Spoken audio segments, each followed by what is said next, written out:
હવે આપણે આંખોની એક્સરસાઇઝ કરીશું. તેના માટે કમ્ફર્ટેબલ ક્રોસ લેગ પોઝિશનમાં બેસી જઈશું. કમર, પીઠ, ગરદન એક લાઈનમાં, શોલ્ડર રિલેક્સ, ચહેરો સામે.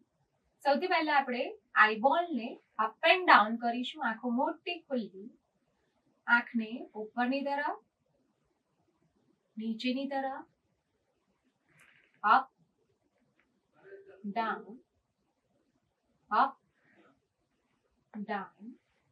આવું આપણે 5 થી 10 વખત કરીશું. પછી આંખને રોટેશનમાં કરીશું, ક્લોકવાઇઝ અને એન્ટી ક્લોકવાઇઝ.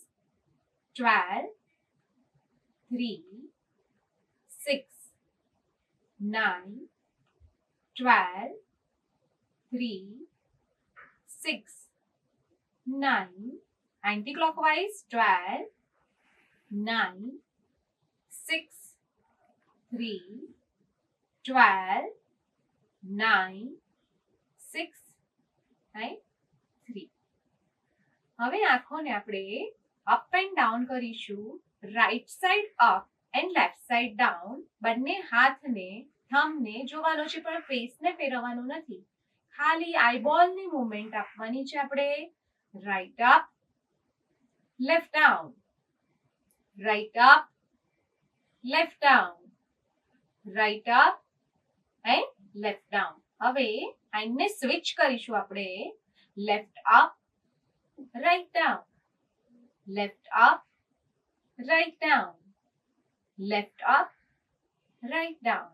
આ પણ મૂવમેન્ટ આપણે 5 થી 10 વાર કરી શકીએ છીએ. હવે આપણે કરીશું ત્રાટક. ત્રાટક માટે જમણા હાથના અંગૂઠાને સામે સીધો રાખીશું.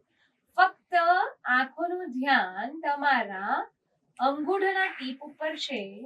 અંગૂઠાને ધીમે ધીમે તમારા આંખોની નજીક લાવીશું. જ્યાં તમને અંગૂઠો ડબલ દેખાવા માટે ત્યાં જ તમારા અંગૂઠાને ધીમે ધીમે દૂર કરીશું. ફરીથી અંગૂઠાને નજીક લાવીશું આંખોની, અને ધીમે ધીમે અંગૂઠાને દૂર કરીશું. આ ક્રિયા પણ આપણે 5 થી 10 વખત કરીશું.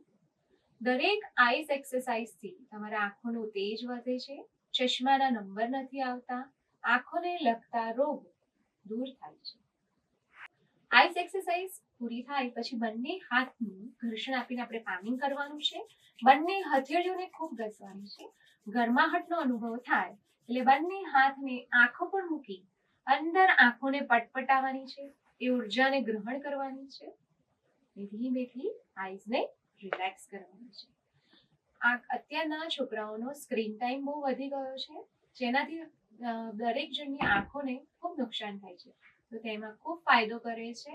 આંખોના નંબર દૂર થાય છે, દ્રષ્ટિ તેજ બને છે, આંખોને લગતા રોગ દૂર થાય છે, અને સ્ટ્રેસ, આઈઝ ઉપરનો સ્ટ્રેસને રિલેક્સ કરે છે આઈઝ.